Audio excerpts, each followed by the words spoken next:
السلام عليكم داودياش aan jecel lahay waxaad ku soo dhawaataan qodobada qaran joog news wararkan waxa ugu waaweyn qodobada looga hadlay kulanka Musabbixi iyo Danjire James Swan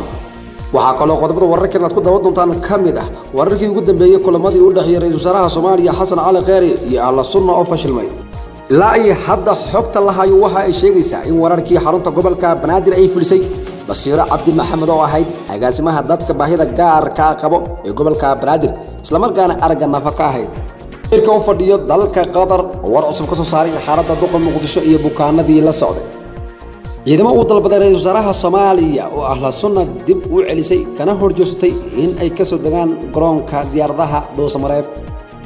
ciidanka booliiska maamulka koonfur galbeed Mahad Abdiraxmaan Aadan ayaa shaaciyay in qaar kamid ah ergadii soo doortay xildhibaanada baarlamaanka Soomaaliya ay fuliyeen amarkii ka soo baxay Al-Shabaab قبل ورك عالمكن waxa ugu waaweyn dawladda Masar oo balanqaad weyn u sameysay dawladda Soomaaliya kadib weerarkii ka dhacay Arbacadii aan ka soo gudbay xarunta gobolka Banaadir madaxweynaha dalka Mareykanka Donald Trump oo markale lugaha la galay dhiiqa siyaasadeed iyo cambaareen loo jeediyay inta waxay ahaayeen qodobada wararkan ugu doorkroon imankana u diyaar garooba ayagoo dhameystiran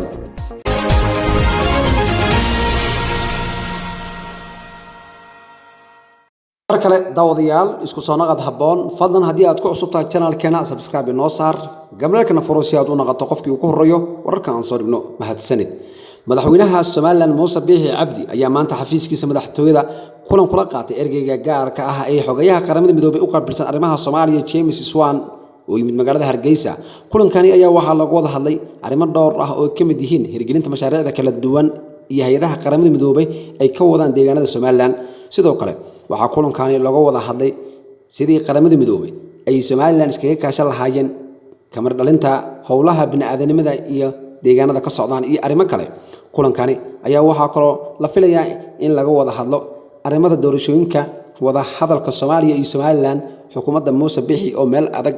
ka istaagtay Danjire Swan ayaa socdaalkiisa ku yimid Hargeysa wuxuu noqonayaa safarkiisa ugu horeeyay ee ku yimaado caasimadda Soomaaliland tan iyo markii 2 bilood ka hor loo magacaabay xilkaasi James ayaa intuu Soomaaliland ku sugan yahay wuxuu sii kordhi doonaa cadaadiska beesha caalamka ay ku saarayso xukuumadda Musabbixi Cabdi iyo xisbiyada mucaaradka doorashooyinka Soomaaliland ugu qabsoomi lahaayeen waqtigooda iyadoo xisbiyada Soomaaliland ay shali ka gaareen khilaafka doorashooyinka heshiiska madambaysa wararkii ugu dambeeyay ee ra'iisul wasaaraha Soomaaliya iyo Ahla Sunna oo fashil ku soo dhamaaday wararka laga helayo Dhuusamareeb ayaa sheegayo in isfahmi waa uu ku soo dhamaaday kulamada saacadihii ugu dambeeyay u socday ra'iisul wasaaraha Khayri iyo hoggaanka Ahla Sunna kulamadani oo socda tan iyo xali waxyaabihii la isku khilaafay kamid aha mas'uuliyadda amniga magaalada Dhuusamareeb iyadoona dawladda federaalka ah doonayso in ciidamo gaar ah lagu wareejiyo halka Ahla Sunna ay diidayihiin wararka ayaa sheegay in Ahla Sunna ay diidayihiin in saameyntooda meesha ka baxdo hadii ciidamo ka madax banaan lagu wareejiyo magaalada Dhuusamareeb laba diyaaradood oo ciidamo loogu soo daabulay Muqdisho ayaa shalay iyo saakiba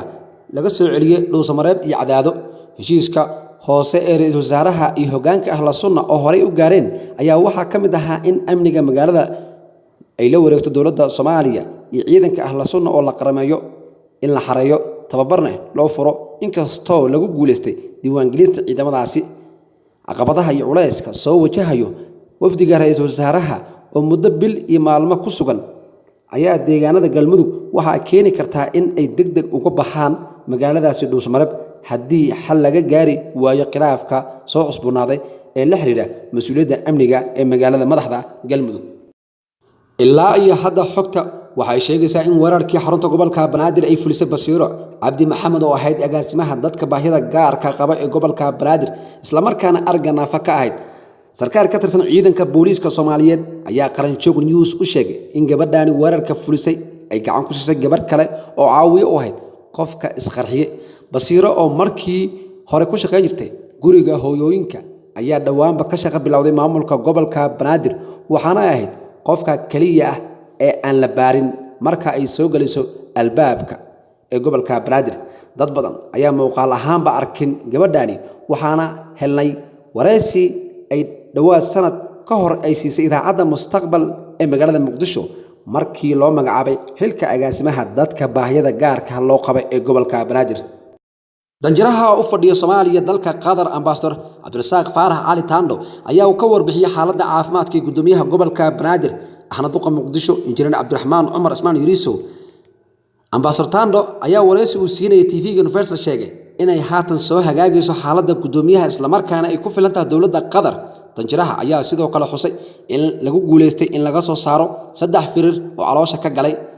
sidoo kale waxa uu tilmaamay in dhammaan dhaawacyadii kale ay soo hagaagayso xaaladooda caafimaad.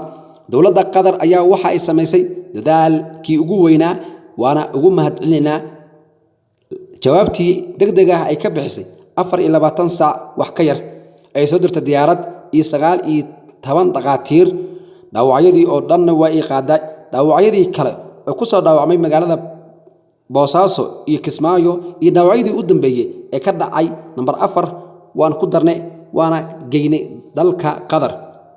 waana ugu mahadcelinaa inay noqdaan dawladdii ugu horeysay ee jawaab degdeg ah ka bixisay ayuu yiri safiirka. dhanka kale Ambassador Cabdirasaaq Faarax Cali Tando ayaa meesha ka saaray wararka sheegay inuu geeriyoday mid ka mid ah dadkii qaraxa ku dhaawacmay ee la geeyay dalka Qatar. waxaana uu arabka ku dhuftay inay xaaladiisa aad u liidato balse ay weli la tacaalayaan dhaqaatiirta isbitaalka.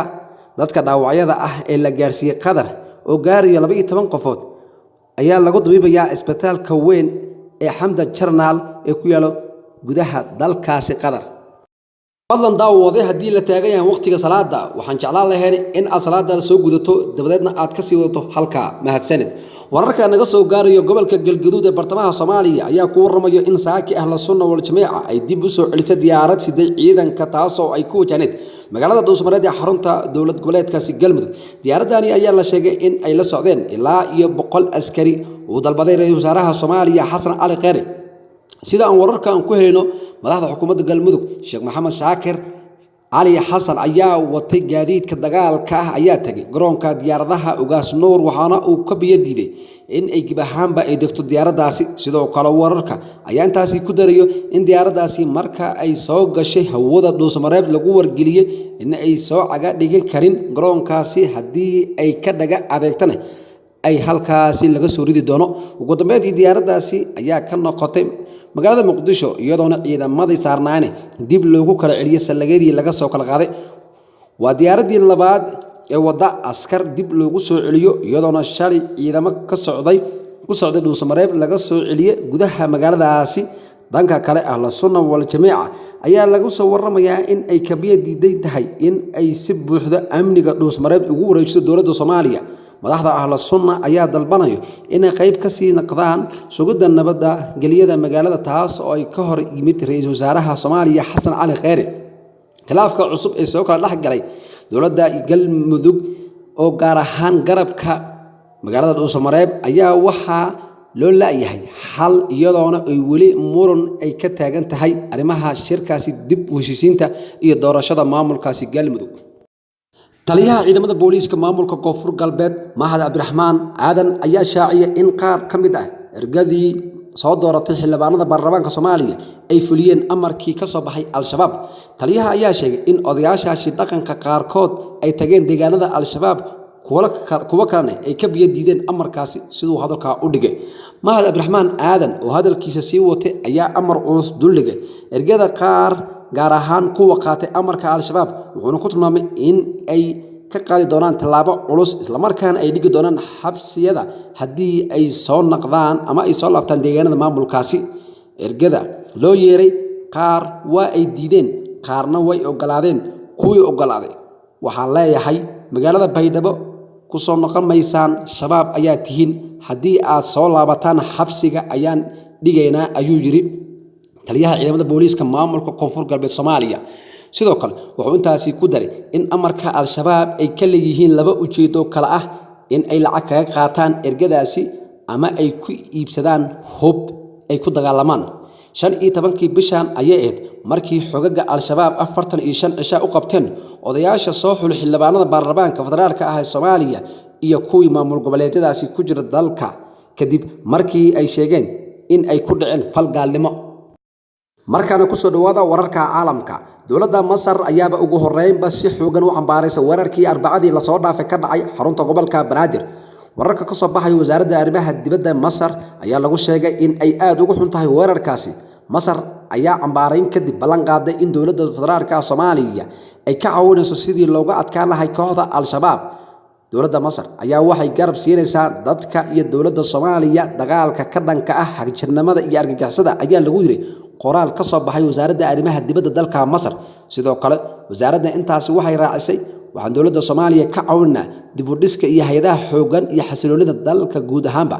masar ayaa ka mid ah dalalka sida dhow u taageera dowladda federaalka Soomaaliya iyadoo ka gacan siisa amniga iyo dhaqaalaha. afayeenka aqalka Congress-ka Mareykanka Nancy Pelosi ayaa mar kale madaxweyne Donald Trump ku eedeysay weerar takoor ah kadib qoraal uu madaxweynaha ku qoray Twitterkiisa kuna saabsan xildhibaanada ka soo jeeda Afrika. Trump ayaa weeraray wakiil ka tirsan xildhibaanada ka tirsan xisbiga dimuqraadiga ah ee Reeb Cummings ee magaalada laga soo doortay ee Maryland. madaxweynaha ayaa magaaladaasi wuxuu ku tilmaamay meel wasaq ah oo qashinka iyo cayaanka ay buuxaan, waxaana uu hadalkiisa ku daray in mudanahani ka tirsan aqalka wakiilada ee Reeb Cummings uu cambaarayn joogto la beegsan doono sida loola dhaqmo muhaajiriinta ka soo jeeda xadka Mexico. Reeb Cummings waxa uu gudoomiye u yahay xisbiga qiimeynta golaha wakiilada, waxaana uu si xigta ah u baariyay siyaasadda Trump ee meelaha muhaajiriinta ah lagu xiro. golaha uu ka tirsan yahay Congress-ka oo afayeenka ayaa si wada jir ah u cambaarayay madaxweynaha hadalkiisa ay u arkaan midab takoorka. mar kale ayuu lugaha la galay mashaqo siyaasadeed madaxweyne Trump kadib markii uu toddobaad ka hor sidaan oo kale u weeraray 4 gabdhood ee xisbiga dimuqraadiga ka tirsan. waxaan tan ugu leedahay wararkii u dambeeyay muraha Soomaaliya iyo caalamka warwarka lamid intaan ku wada kulmi doono saaxiibada aan jecelahay waxaan idin leeyahay salaamu alaykum wa rahmatullahi wa barakaatuh. fadlan haddii channelkayga aad ku cusub tahay subscribe saar gmailka furo si uu ku soo gaaro wararkii u dambeeyay muraha Soomaaliya iyo caalamka. mahadsanid.